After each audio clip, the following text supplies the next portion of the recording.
आखिर क्यों जैगुआर और लैंड रोवर टाटा मोटर्स के गले की हड्डी बना हुआ है? क्या टाटा मोटर्स आने वाले सालों में इन कंपनीज को बेचने जा रहा है?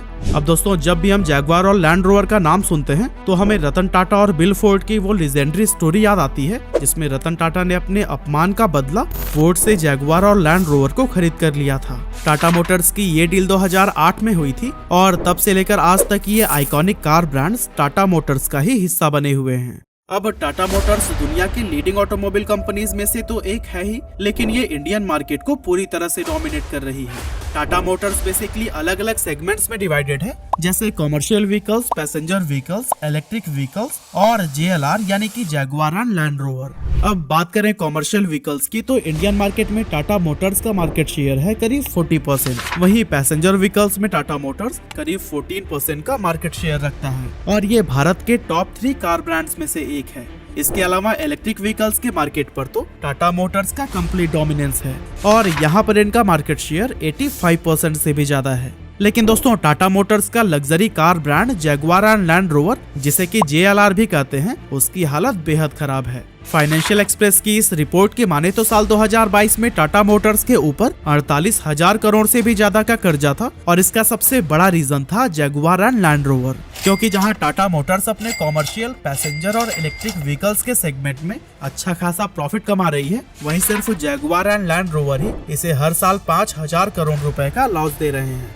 हालांकि इन आंकड़ों को देखने के बाद भी टाटा मोटर्स के फॉर्मर CEO नटराजन चंद्रशेखरन का कहना है कि साल 2024 के अंत तक Tata Motors net date zero company बन जाएगी, यानी कि कंपनी अपने सारे कर्ज का निपटारा कर चुकी होगी। लेकिन उनका यह भी कहना है कि जैगुआर एंड लैंड रोवर के कर्ज को चुकाने में थोड़ा और टाइम लग सकता है। पर अब सवाल आता है कि आखिर जैगुआर और लैंड रोवर टाटा मोटर्स के गले की हड्डी क्यों बनी हुई है और क्यों खास तौर से जैगुआर की हालत और भी खस्ता हाल है। तो दोस्तों, आपको बता दूं कि जब 2008 में टाटा मोटर्स ने इन दोनों कार ब्रांड्स को खरीदा था, तब ये दोनों अलग अलग हुआ करते थे, पर आगे चलकर 2013 में इन्हें मर्ज करके जैगुआर लैंड रोवर यानी JLR बना दिया गया। हालांकि इनकी कार्स अभी भी अलग अलग ही बनाई और बेची जाती हैं। अब ग्लोबल लेवल पर बात करें तो लैंड रोवर जैगुआर से ज्यादा सेल्स करती है और इसकी सेल्स लगातार इंक्रीज भी हो रही है, पर खास तौर से जैगुआर अपने कॉम्पिटिटर लग्जरी कार ब्रांड से काफी पीछे छूटता हुआ नजर आ रहा है। एग्जाम्पल के लिए अगर हम BMW की बात करें तो ये कंपनी भी उसी प्राइस रेंज में कार्स बनाती है जिसमें कि जैगुआर अपनी कार बना रही है। पर साल 2021 में जहां BMW ने US मार्केट में अपनी 3,36,000 कार्स बेची थी,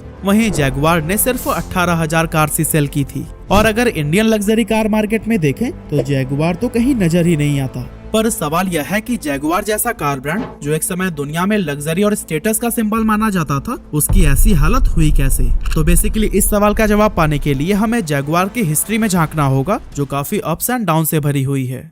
तो बेसिकली जैगुआर की शुरुआत 26 अक्टूबर 1933 को विलियम लॉयंस ने की थी और साल 1935 में इन्होंने अपनी पहली कार SS जैगुआर मार्केट में उतारी थी। जैगुआर ब्रिटिश मोटर होल्डिंग्स यानी BMH के अंडर आता था और अपने शुरुआती दिनों में यह काफी सक्सेसफुल हुआ करता था।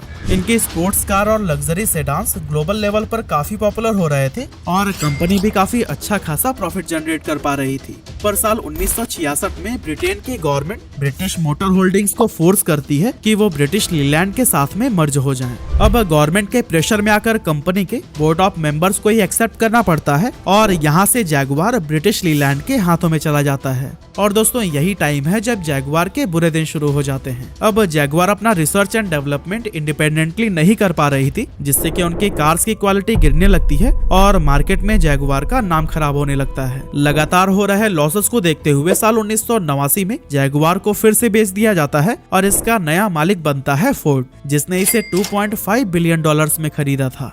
इसके बाद से साल 2000 में फोर्ड लैंड रोवर को भी खरीद लेती है और ये दोनों लग्जरी कार ब्रांड्स इसी कंपनी के पास आ जाते हैं।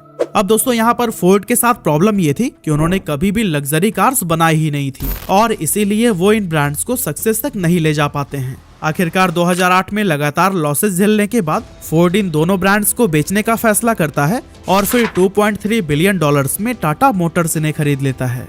अब दोस्तों, नोट करने वाली बात तो यहाँ ये है कि इन दोनों ब्रांड्स को फोर्ड उस कीमत से भी कम पर बेच देता है जिस पर उन्होंने जैगुआर को 1989 में खरीदा था। फोर्ड ने इन दोनों कंपनीज को इस हद तक इग्नोर किया था कि इतने लंबे समय के बाद भी उनके पास इन कार ब्रांड्स के लिए एक प्रॉपर कैश मैनेजमेंट सिस्टम तक नहीं था। Basically cash management system company में कैश के फ्लो को मैनेज करता है, जो अल्टीमेटली पैसों का सही इस्तेमाल इंश्योर करता है। टाटा मोटर्स ने इस एक्विजिशन के ठीक बाद सबसे पहले तो जैगुआर और लैंड रोवर को प्रॉपर कैश मैनेजमेंट सिस्टम दिया। साथ ही 2009 में उन्होंने इन कंपनीज के प्रोडक्ट डेवलपमेंट और टेक्नोलॉजी इंप्रूवमेंट के लिए करीब $1.5 बिलियन खर्च किए। साथ ही साल 2013 में ही टाटा ने इन दोनों ब्रांड्स को मर्ज करके JLR यानी कि जैगुआर लैंड रोवर बना दिया। टाटा मोटर्स के ये एफर्ट्स रंग लाए और JLR ने $46 मिलियन का प्रॉफिट किया, जो कि काफी लंबे समय के बाद आया था। लेकिन फोर्ड की तरह ही टाटा मोटर्स को भी लग्जरी कार्स बनाने का कोई भी एक्सपीरियंस नहीं था, जिसकी वजह से रिसर्च एंड डेवलपमेंट का सारा जिम्मा हमेशा से ही JLR की मैनेजमेंट पर रहा। टाटा मोटर्स ने समय समय पर JLR की मैनेजमेंट में कई सारे चेंजेस किए और इसे सुधारने की कोशिश की, लेकिन अनफॉर्चुनेटली यहाँ इनोवेशंस की खासी कमी देखने को मिली और JLR की मैनेजमेंट ने कभी भी सिचुएशन को ठीक ढंग से संभाला ही नहीं। 2010 से 2018 तक जैगुआर लैंड रोवर ठीक ठाक बिजनेस कर रहे थे और एक्सपर्ट्स की माने तो इसका पूरा श्रेय रतन टाटा सर को जाता है। लेकिन 2019 में JLR की किस्मत फिर से पलट गई और द गार्जियन की इस रिपोर्ट की माने तो उस साल कंपनी को 3.6 बिलियन पाउंड्स का लॉस हुआ था, जो कि सच में बहुत ज्यादा था। और दोस्तों तब से लेकर आज तक JLR लगातार लॉसेस झेल रही है और यह टाटा मोटर्स के लिए एक बड़ी प्रॉब्लम बनकर सामने आई है। JLR के लॉसेस का सबसे बड़ा कारण इनका मार्केट के फ्यूचर ट्रेंड्स को न समझ पाना कहा जाता है।